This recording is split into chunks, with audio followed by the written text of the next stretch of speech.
of water. the kind of therapy that hasn't received the okay from the FDA. Why do you think that is? Thanks for having me on this evening, Tucker. Just perhaps to start with the scale of the problem that we're dealing with. Over 1 in 400 adult Americans have died since the beginning of the pandemic. And just to translate that into some further numbers, that's more than 685,000 people that have died, most of them in the hospital. So to give some context to that, that's the equivalent of the entire population of Nashville, Tennessee, or the city of Boston.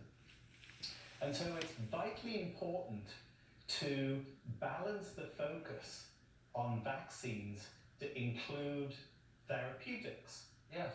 Particularly therapeutics for people who find themselves in the hospital, and especially those people who require extra oxygen.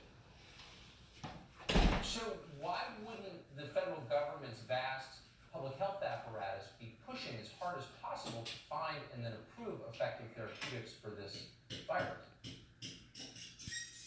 Well, there are a number of companies that have been working on developing therapies, including our own company, Humanigen. With our product, Lenzilimab, some people refer to it as Lenzi, we demonstrated with Lenzi a 54% improvement in the relative likelihood of surviving without needing a ventilator. And we are partnering with FDA. FDA has a very difficult job to do. They're very stretched and under-resourced.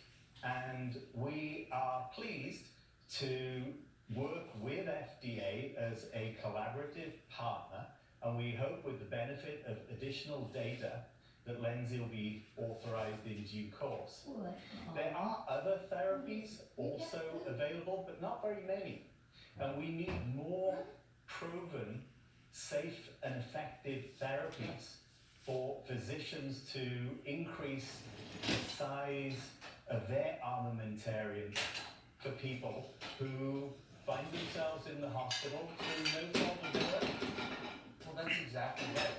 So we spend a lot of time blaming people for their own illness and pretending that only one drug offers any kind of solution to this problem. And so I appreciate you reminding us that there are other options. Dr. Cameron Brink, I appreciate that. Thank you.